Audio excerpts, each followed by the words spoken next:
Before we dive into this episode, we wanted to take the opportunity to say a heartfelt thank you for being here. Whether you've been with us from the very beginning when we started this podcast in 2019 or you're new, welcome. We hope you enjoy what you hear, and if you do, please download it, share it with friends, and leave a review. It really helps us get better guests and share the midlife love. If you're in midlife and raising teenagers, you'll know it can sometimes feel like you're living with a complete stranger. One minute, they're the child who used to tell you everything, and the next, they're behind a closed door, headphones in, and phone glued to their hand. It can leave even the most loving, well-meaning parent wondering, am I getting this right? In this episode, we're joined by Dr Suzanne Simpson, who has spent years working with teenagers in educational and psychiatric settings. She shares powerful insights into what our teens really need from us right now, and it might not be what you think. We talk about why connection matters more than perfection, how curiosity builds trust, and why the small moments of presence between parent and child matter far more than any clever tools and techniques. If you sometimes feel unsure how to reach your teenager, how to set boundaries around technology, or how to keep the lines of communication open, then this conversation is one you won't want to miss.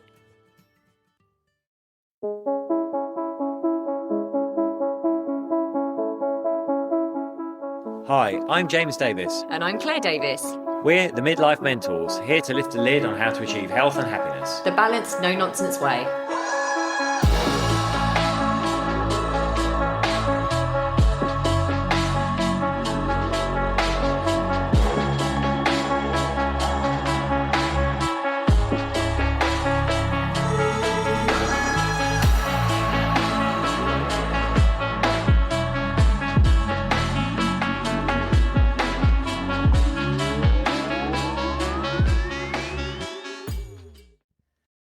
Hello and welcome to another episode of the Midlife Mentors with me, James. And me, Claire. We've already recorded a podcast this morning, haven't we? We are podcasting. wrapping them up.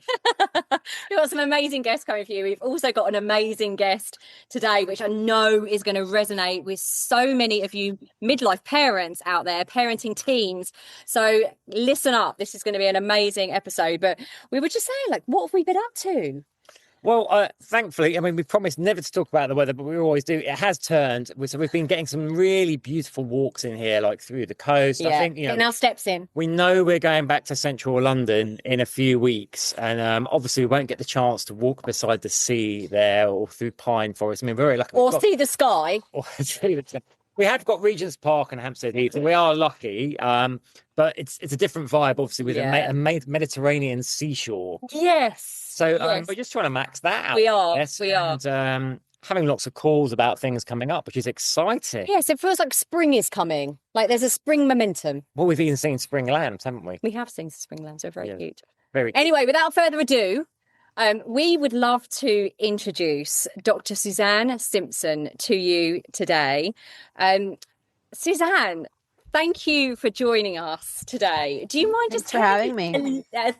Just tell us a little bit about how you help parents and how that kind of involves teenagers. How did you even get into this? So, Claire, I think key to note that I should maybe wear a T-shirt all the time that I do my presentations is I'm a teacher. I'm an educator. I am not a psychologist. I'm not a trained clinical counselor. I'm not a psychiatrist. So I taught French immersion for 20 years. And here in Canada, where I live, proudly Canadian, it's all in French. It's a very academic program. And that was my life for 20 years. So my last class, I had, 7 lawyers and 5 doctors of parents. And so I worked in that very high academic area in this French immersion. And I also actually taught in Amman, Jordan for a few years. And then I shifted to become not a patient, a teacher at a psychiatric unit. And I had a small classroom at a concurrent disorder center for teenagers. So when we say concurrent disorders, that's co-occurring mental health disorders with a substance use disorder on top. Could be pot, could be ADHD. That's considered a concurrent diagnosis, or in the States, I know it's a dual diagnosis. Similar wording around the world. And I taught there for 5.5 years. I had hundreds of kids that I worked with where I was advocating with them. What do they need? Some of them were in psychosis, so they did horticulture. It was a very different teaching experience. And that's where I did my PhD research. So what I bring to the table, I think, here is My research, my doctoral research was with teenagers in crisis of what did you need from the adults around you as your mental health deteriorated. And it's universal. What I found, it's what we all need. Wow, fascinating stuff. Hey, I'm gonna jump right in. Why do you think so many teenagers struggle at adolescence? Is it purely hormonal changes, or is there more going on in like they sense to find their identity and define themselves in the world? What's going on there? So I was born in 1972. So I'm like a 70s, 80s child, right? Like I like Bon Jovi and AC/DC. That hair there's nothing better than that hair. And back then, we all had the neurology of a teenager. So we know, and it's important to understand for teenagers, that teenagers are more impulsive. We're more emotional as teenagers. The brain is not fully developed until 25 years old, including the connection of the back of the brain, which is our emotions, to the front of the brain, which is our reasoning, rationale. So it's where we see that impulsivity and not, overreaction. And the other thing about the teenage brain that's important to know is it is wired for negativity. And this is research. It is recent research that there is a negativity bias amongst teenagers more than any other generation. So what that means is if I have a look on my face with a teenager, they're going to take that 1,000 times more negatively than an adult would. So that's the teenager to begin with. And I read a really great article in a Canadian magazine 10 years ago that teenagers leave us for the time and they're exploring and they're learning about themselves. So that was the 70s and 80s, 90s, until the early 2010s. And what has shifted everything was 2007, Steve Jobs holding up that smartphone at the Macworld convention in San Francisco and presenting this thing called the iPhone. But this is Jonathan Haidt that says this in the Anxious Generation book. It was the Swiss Army knife of phones. It did everything. In 2008, we got the App Store. So now we have the social media on there. We have Reddit. We have violent video games. We've got hardcore porn. And that is now what's deeply affecting our teenagers. And there are global studies consistently finding that since the early 2010s, mental health disorders has as much as doubled in Gen Z and Alpha generation, particularly anxiety, depression, suicidal ideation, and suicide is still going up in some countries. And everything we're seeing now is deeply linked to what is happening on those screens and in bedrooms. Yeah. In bedrooms. That when we were younger, I hid it with my little math game, my little like electronic Pac-Man-ish math game. And that's what I was doing in my room alone. You now have a whole world in front of you, which is really important for parents to recognize. Yeah, it's actually one of my questions was going to talk about social media, and we often, we've heard that 2007, like everything changed, everything. Yeah. So just jumping back a little bit, like you have studied teen mental health and you have spent all those years teaching. What would you say parents are getting fundamentally wrong? And I don't mean wrong as in chastising wrong, but what are parents getting fundamentally wrong, about these teens that are struggling with all of this? Here's where we need to step up to the plate. This came out of my research. You want to know what your kid needs? They just need you. They don't need a perfect parent. They don't need some worksheets. They don't need a behavior intervention specialist with their charts and the graphs, which I have seen in students before. They want a parent who, and I say this all the time, whose face lights up when they walk into the room. That's what they want. That's what they want. They want a parent whose face lights up. I worked with hundreds and hundreds of youth in crisis where that didn't happen to them. And, I think I like the idea of where we get it wrong. Like, let's call it. Like we're missing the mark, and our kids are not okay. Our kids have not been okay since at least 13 years onward. So it's that connection, and we emphasize, I think, clinicians and, all these practices, which I'm not knocking. They are huge and they are relevant and they matter. But at the end of the day, kids want to go home to a house where they feel seen, heard, and understood. They feel connected. Their self-worth is fostered because you matter so much to me. I just want to sit and talk to you today. Or what do you want to do? Go for a burger. That's the fundamental we're missing when we really get right down to it. That's all Yeah, it is. It's so you easy. mentioned presence, don't you? Like you say, there's that word that came through when I was reading stuff about you, that presence, being present. And I suppose that kind of also goes back. This is something I wanted to ask you. We're not as present as human beings anymore because we are constantly distracted by these things. Absolutely. And that includes us adults, right? Yeah. So can you give us some idea about what you mean about being actually how we're not being necessarily present for our children, like teenagers? How are we not showing up? Right. Okay, I'm going to give 3 things. Let's go 3 here. Number 1, you got to put your phone away. Because what's happening is we're multitasking and we think we can do it and we can't. So put the phone away. And the problem is we're constantly getting pings, right? I'll be honest, my parents got me an Apple Watch and they were so excited. I hate it. I don't quite hate it, but I don't want that constant ping because it's a complete diversion of my attention. And that's in everybody around us, right? So when I say the phone, I mean the constant pull on your time. And here's another message. Here's a text. Number 2 is close the laptop. So it's a bit different. Those are 2 different things. The phone is that constant pull for your attention. The laptop is the work, right? And I say this as a teacher and as a parent, and I'm now in my 30th year teaching. It is really hard to put something away because I have a whole bunch of things to do. I did 12-hour days teaching when I was French immersion, and now I've got somebody in front of me. And it's really easy to go, and I can type at the same time, and I'm looking at them and I'm typing, and I'm really actually not there, am I? So the constant pull of a phone, the constant work, and I literally now will close my laptop. And I'll tell you where that became really evident for me was on the psychiatric unit, because I had kids who were suicidal. I lost 8 students that I know of right now in the 5.5 years that I was there, either to suicide, to drug overdosing, to accidents. 8. You better believe I closed my laptop when they were talking to me because it's critical. But what if I do that all the time? Because it's always critical in our human relationships, right? Yeah. And then number 3, I think is, and I say that if there's conflict, I'm saying this to connect, go get on their turf is my mantra, right? That's my little catchphrase, get on their turf. But within that, so going to do something, ask them what they want to do. But with that, what flew out of the pages of my research was kids want to be pursued. It's not a nice word with the Me Too movement, but I stand by it. They want us to pursue them as the adults in the room. I want to spend time with you. What do you want to do?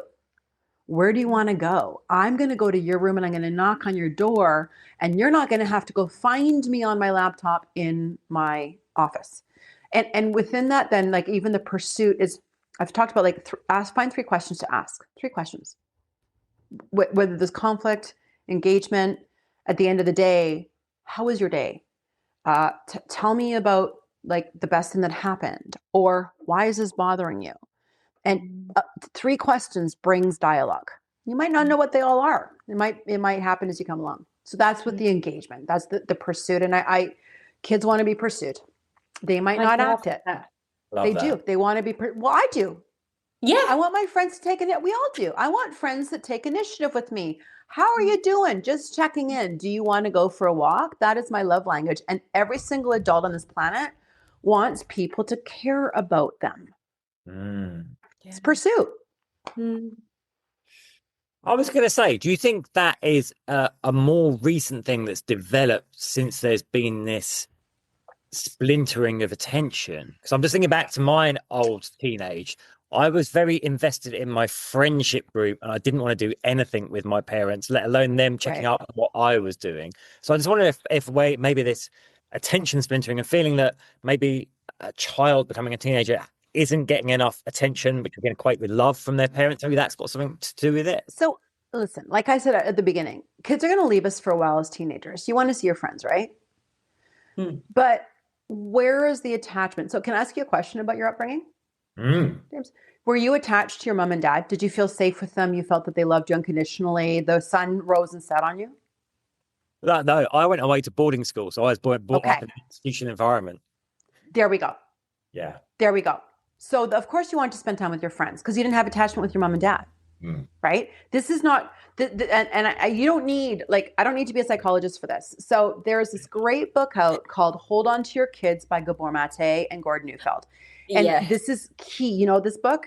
Gordon Neufeld. I haven't read it, but I know him and I love his book. So this is key for parents. It's called attachment theory and attachment parenting.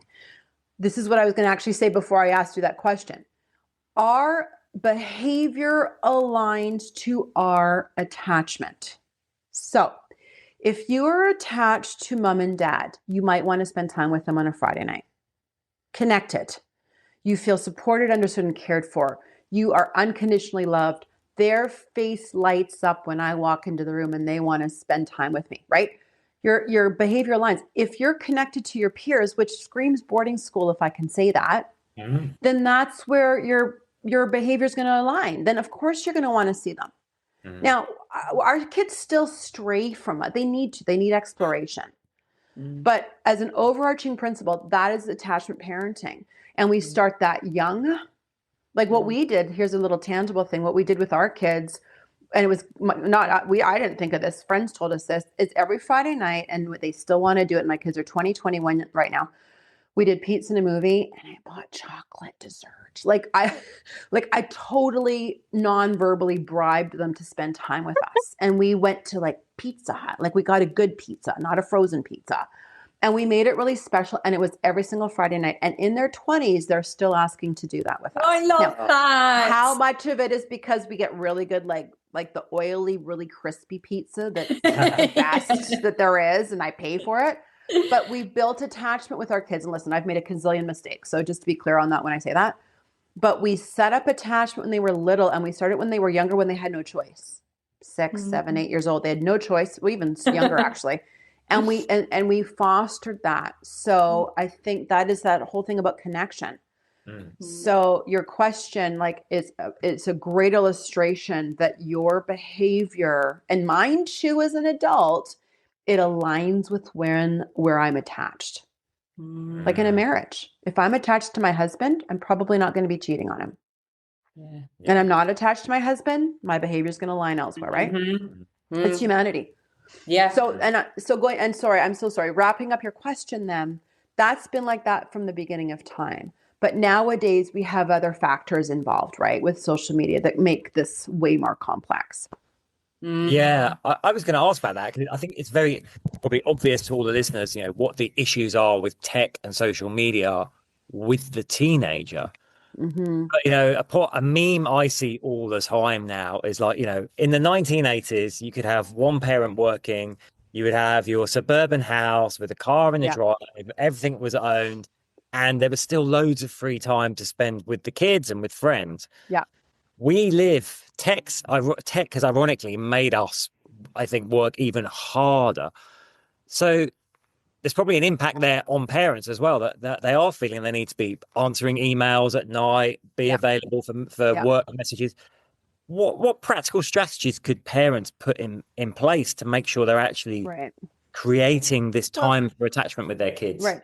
Somehow we create practical strategies with our paid jobs, don't we? We place boundaries on work emails, work meetings. Now, not everybody, but most of us do, right? I work from 8, I only work Wednesday, Thursdays. And guess what? I'm available from 9 o'clock until this time. And they know I don't have capacity to answer all of my work emails other days. Somehow we do that already. So how can we translate that then with my texts, with whatever social media I want to be on, with WhatsApp, et cetera, et cetera. So it's us being the adults in the room and setting our boundaries. So I have a hard time. I have a really hard time. And I literally will close things down and I can't look at it. Like that's a helpful boundary, is get myself away. And these devices in our family, like they're not at the dining table when we eat. Turn it upside down. I don't want to see it. When I do wear my Apple Watch, I don't have notifications going. So we need to recreate the boundaries that we already should be doing with work. So then what happens is we have time with our kids, and it might be that you get back to it later on in the evening. I mean, this depends if you're the age, but it's all the same principles. If your kids are little, you better have we have to make that time. Parenting is not a pastime. It is not an afterthought. We are up within our own brokenness, within our fractured world, within our busyness. We're still up. So whatever that means, it might be having that solid hour, 2 hours, 3 hours, 20 minutes, and then go back to it. But literally, like, not being distracted. And I don't want to act that this is easy. And let's talk about finances. We are in a very challenging time right now, and there are a lot of struggling parents. Yeah. So it is hard, and it might be micro moments. I do presentations to teachers, and how can you possibly, we just had I don't know, it's been in the news. We had a student, an 18-year-old kill. Yeah. There are a total of 10. We were in the news, right? 10 at Tumbler Ridge. Okay. Yeah. That was mental health related. Yes. It was mental health related. We know that. At a school, you cannot possibly give that student all the time that need. However, what if everybody gave something? So I talk about those micro moments of connection, even a hello in the hallway, a quick chat. Awesome. You get to go away next week from school. I'm so jealous. Where do you get to go? Just pieces, like little love nuggets, right? And so at home, when parents are struggling and are busy, there are still those micro moments that can be had. It's just recognizing their importance. Yeah. And then navigating your home life that you can lean into that to do it. And it's going to look different in different homes. I think that's a really important thing to acknowledge, actually, that it's a crazy world right now. There's never been more of a crazy hard. And it's almost never been harder to shut that noise out. But actually, your home is that sacred space where you can, with your children, your teenagers, shut that world out and just be present and just. Yeah. One of the things I was going to ask you actually is, what are the most unhelpful / damaging responses adults give to their teenagers, even when they might be meaning well? Because like, one of the things that parents might be doing is like, I'm losing my child, like I'm losing my teenager, and that must be very frightening. And then sometimes our little boy or little girl or whatever from past memories and things gets triggered with our teenagers, and we might start saying unhelpful things that's coming from our own trauma. What do you find as unhelpful stuff? Okay. Number one, I'm going to try to keep this. I'm going to try to keep this short for you too. You can read my 300-page thesis because I actually talk a lot about it. So number one, though, like, key is you cannot be dysregulated. You cannot be angry. You cannot feel like you're losing control, because that never ends well. I believe it can be learned. I believe in neuroplasticity, that the brain is malleable. We can rewire. And we know parents have had their own trauma, and it is hard, and I have no judgment, but just asking parents to step up to the plate to know that, work through it. So it might be, say, I love you so much, just give me a bit to cool down, and then I want to talk about this with you, right? Or like acknowledging that, because as soon as you're dysregulated, guess what's going to happen? They're going to be more dysregulated, and it's just going to increase and increase, and then it's going to be a yelling match or other things that come in. So that's number one. Number two is, I don't want to get too tricky here, but being aware of your unawareness. Being aware that you are unaware. You actually don't know everything about your kid. You don't know their experience. You don't know how they're feeling. You don't know their motivation. So when you walk into a conversation with your child, if you know that you actually don't know, you respond better. You're going to ask those 3 questions better and say, why? Like, I just want to understand this without judgment. So knowing that you don't know, it positions us as parents better in dialogue. And then the last one, and this is enormous. If you want to turn away your child and break down your relationship and end the conversation entirely, judge them or act like you're judging them, because judgment shuts down every single conversation. And this came out over and over again in my research, over and over again. So what the kids said that they needed for wellness is support, understanding, and care. Like 4 years of my life for that, really support, understanding, and care. But about the understanding, it goes back to that knowing that I don't know. As soon as kids feel judged, even if it's a look on your face, remember what I said about the negativity bias? You don't have to say anything sometimes. It could be the tone of voice. They're going to shut down. So entering in conversations where you might have to fake it. You might have to fake your own perceptions. We all have our own history, right? Walking in there, getting your own head out of your butt from your own past to understand, so that you can actually take yourself out of it. And that allows us to not judge. So if kids don't feel judged, they will talk. This over and over again. This was in my research, like almost from everybody. It's so true, Great. isn't it? And I think actually, it goes for even any relationship. yeah, but Yeah. it's children, Every relationship. every relationship, But the teenage years, those childhood years, is where we form our reference to the world, right? So it's even more important that we aren't doing that to our teenagers. Yeah. That's why I said, like, ask 3 questions. Because if you don't know where to start, or you're angry about something, start with 3 questions. So I had a time, I've got to tell my daughter I'm telling this story. It's such a great story, though. So this is a few years ago, and my kids, they're great. The girls are hiding downstairs right now. She's got some friends over, and I'm like, they're relegated to downstairs. But we were driving one day home from skiing, and she said, "You're not supporting my gap year because you're charging rent." So I charged rent because you're in a gap year after you've graduated. You got to learn the big bad world. And I'm thinking, what? Like, I'm grateful and I didn't raise this. That's going through my head, right? I don't say that. I just kind of look expressionless, because I know any sort of look on my face is going to bring judgment. So I started with a question. I said, talk to me. Like, I'm curious. Why are you saying that? And we've got to ask that question without judgment. Watch the tone of voice. And what came out from that conversation, remember, I didn't know what I didn't know. So I didn't know where she was coming from. Was it because she's ungrateful? She's entitled? What came out was, she said, I don't know if I'm going to be able to pay it. What if I can't pay it? Whoa, aha moment, right? But I had to be asking questions versus assuming what I thought. And as soon as I heard that, I said, but that's why I'm doing this. I want you one day are going to be an adult. She was 18 at the time. One day, if you don't pay rent, you could be out on the street. So I want you to learn this. And it was like, Wow. it was $600 a month. That's like 300 pounds, right? Like with food, can I say, with food. So it wasn't a ton, but it was enough to start that adulting. My point is then, from that whole dialogue, it could have been a shouting match.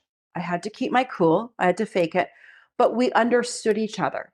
And I understood where she was coming from. So I made sense. Of course, there's fear. It's coming out of your own fear that you can't do this. And what if you can't? And then from my end, it was, oh, she wants me to learn this for when I'm older, as I am getting older.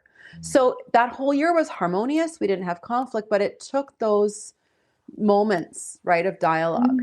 Well, and I did ask probably 3 questions. Sorry? You said a word there that resonates with us all the time when we do stuff with couples. If we're talking, we do workshops and things. Curious. Curiosity. Totally, right? Curiosity, not assumptions. Yeah. Because we're taking the couple situation, we've been with that person for a long time, potentially. We've assumed things, we're projecting our shit onto them. But actually, it's about being curious. So absolutely, why shouldn't we be doing that with our teenagers? This is all humanity, what we're talking about here. It's all humanity. But it is, I love that concept of the power of being aware of my unawareness. I love that. Walking in with your own couples counseling, right? In employers, employees, friendships, marriages, partnerships, children, my own parents, because we don't know what we don't know. Mm. Even if it's their own motives. Like I know my daughter really well, but her own fear, I didn't understand that that's what it was. It's transformative. It's transformative to how we interact, how we connect, how we ask questions. And it stops the judgment that shuts down all those conversations. Mm. I wanted to ask something that I know is a concern for a lot of parents with teenagers, and that, as we've referenced, is a time of kind of like experimentation and discovery. I think one of the big fears is substance abuse and where that can lead Yeah. to. What's the biggest myth parents believe, and how should they be talking to their teenagers about that? Great question. Here's your biggest myth. Ready for this? It's come up because it's come up in my discussions. I did it and I was fine. That's our biggest myth. So I have a girlfriend, I was talking to her, her daughter's been drinking and partying. And she goes, yeah, but I got through it. And I went, whoa, whoa, whoa, whoa, whoa. We are right now, 2026. Let's talk about fentanyl. Let's talk about carfentanil. It is not the world that we grew up in. So the biggest myth is I got through it. We are a changed world. So we have a toxic drug supply more than ever before. Here in British Columbia, we have some of the highest toxic drug deaths in the world. So that's number one. It is no longer just drinking and what slipped in, or parents saying, well, I'm going to have a party at my house because I know that they're safe and they'll drink here. And I said, you can't body check them when they come in for drugs. You could be downstairs and they don't want you to party with them. And you could have somebody take a single pill, poorly cut, with carfentanil, and they're dead on your kitchen floor. How do you like them apples? It's not safe anymore. And then there's one other really important thing, if I may, of it's not this is not the world that we grew up in. I interviewed for my podcast a couple who lost their daughter to suicide. Felicity died just over 2 years ago, December 2023. And she was only suicidal in October. She was gone by December. And I wanted to learn from them for other parents. I said, when did this start? Like how, looking back now, do you see the progression? And David said, she was in her room all the time. She was on her phone and she was in her room all the time. And he said, but I was in my room all the time. I got through it. And it was just this huge lightning bolt of a moment for me of, oh, right. When I was in my room, I was hiding under the covers with my stupid little math game, right? Now in their room, they've got a world in front of them of predators. Or let's get more basic here, of people that aren't liking their posts or aren't retweeting or reposting, who aren't liking, who aren't commenting. So she was in her room in front of an entire world. And for her, it was, she said, Mom and Dad, I feel loved, but I don't feel liked. And it was all social media related for this girl. So that's the second one is the behavior that we had as younger. It's not that now. You've got boys that can go in the room and be on hardcore porn in a heartbeat. You've got boys now that don't have to work to see a female naked anymore. And it's a changed world, right? So we have to understand 2026 compared to our own upbringing. Yeah. And what would you say, just on that point, what would you say if someone's listening to this? And I bet you there's a lot of people listening to this and they're like, oof, that's hit a nerve. My child's in the room all the time. My child's in the room and Right. what would you say to them? You own the phone. You own the phone as the parent. That's number one. I want parents to be empowered because listen, if they're in their room reading, this isn't an issue. We're talking about in their rooms on a device, right? Reading a novel doesn't count. So it's on a device with the entire world. So let's go back to that. The parents on the phone. And I want parents to be empowered to be the adults in the room. So I'm just preparing. I'm doing a big presentation next week exactly about this to grade eights and their parents. And I'm telling the grade eights, your parents own the phone. So even if you bought that particular phone, who pays for the phone plan? Usually it's the parents. Or who pays for the home Wi-Fi? Or let's keep going. Who pays the mortgage? Who pays the utilities? Who pays the food? Right? So the parents have to be empowered. The earlier that starts, the better. I like the room that no phones in the room, period. And parents can't control that. It is harder if you're starting to do this later, but I do believe it's possible. I've heard of some very complicated situations where it's almost to the point of no return of, say, a 17-year-old who gets violent. And I mean, that's a whole other level of complexity. The earlier it starts, the better. But if parents can walk with that mantra, I own the phone, that is empowering. They shouldn't be in their room on the phone. They just Like I shouldn't. say, it's tricky, right? Because we never had social media, but it's almost part of the identity. Like, you know, I know parents have tried to regulate, right? You're not having a phone, but they're like, I'm excluded because everyone else in my class has a phone and they're all on it and they're all messaging and they're all meeting up and I'm excluded. It's really, really tricky. It is. There is a changing movement, though, I will say. So I know, because I'm where I'm presenting. I was there back in September. We have more parents coming together as groups to say we're pledging no phone until they're 16. Yes. Or no, you know. And so what happens is the kids are all in it together, because somehow we all were raised without a phone. Listen, I waited at the swimming pool once for an hour and a half because my parents forgot me. Couldn't get a hold of it, right? Like we all got through it. It was fine. But were you same thing? Yeah. It's left on the side of a lake. Right? And we're fine though. Yeah.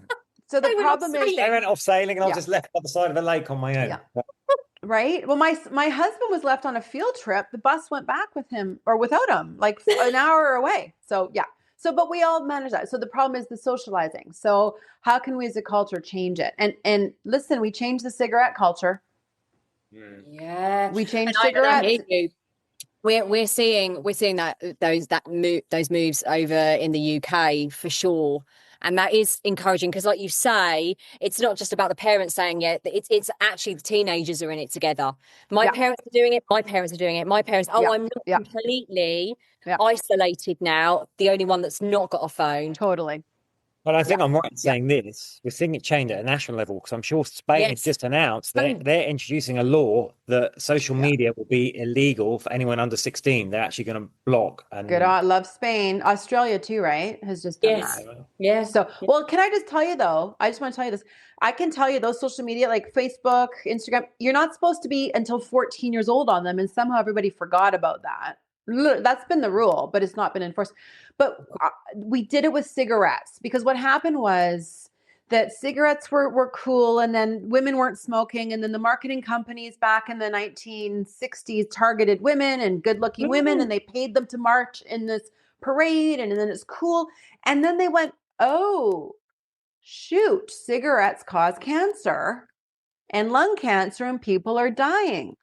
And then they went, we need to change this. And they did. And people freaked out, at least here in British Columbia, where they said, no more smoking in public, no more smoking sections. And guess what? You can't smoke on the airplane anymore. And what happened was we actually adjusted faster than anticipated.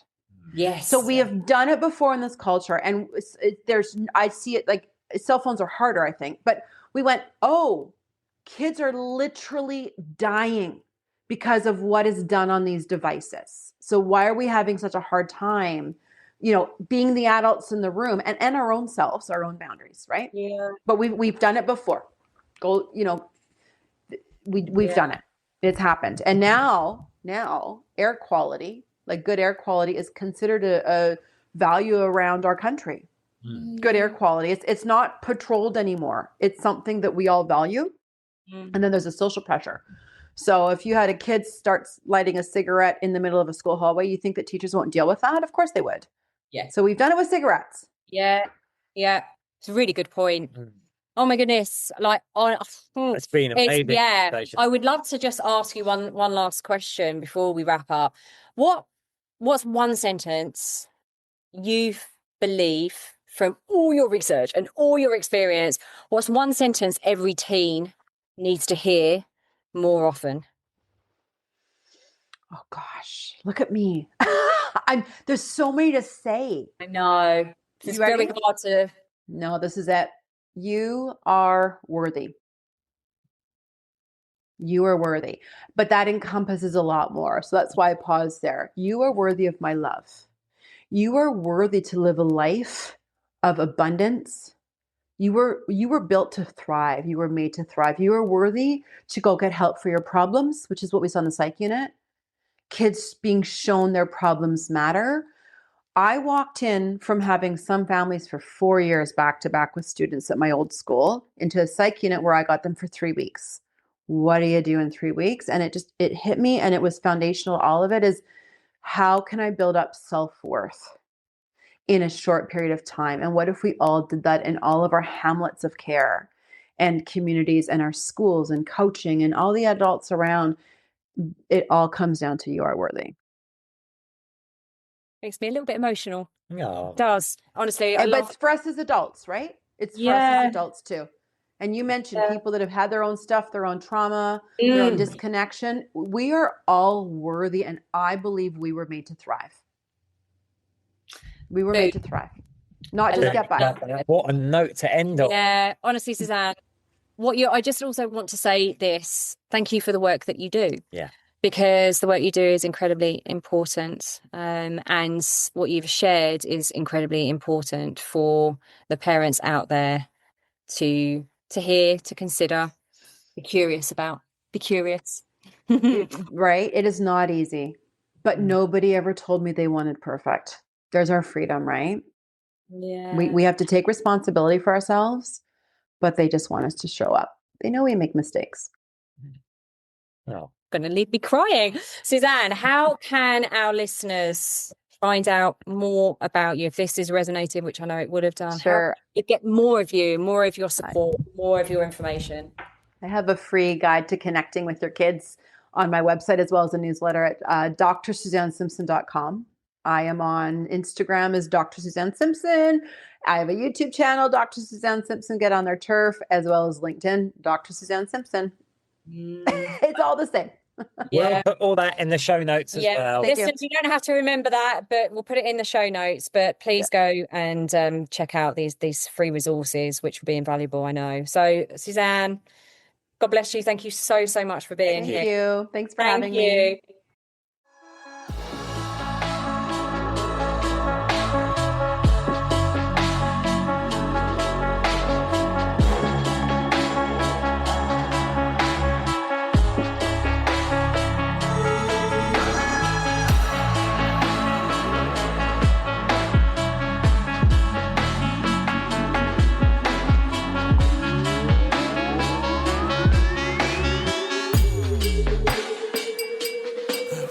Yeah. You've been listening to the Midlife Mentors with Claire and James Davis.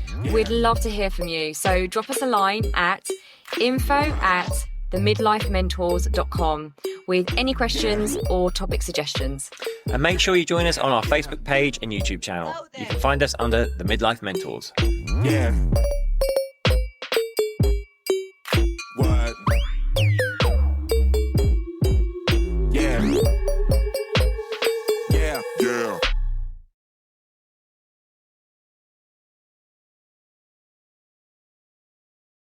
Thanks so much for listening to this episode. And don't forget to take the Midlife Reset Audit now to receive personalised insights into what's holding you back from living your healthiest, happiest midlife. So go ahead and take the audit now at themidlifementors.com/audit.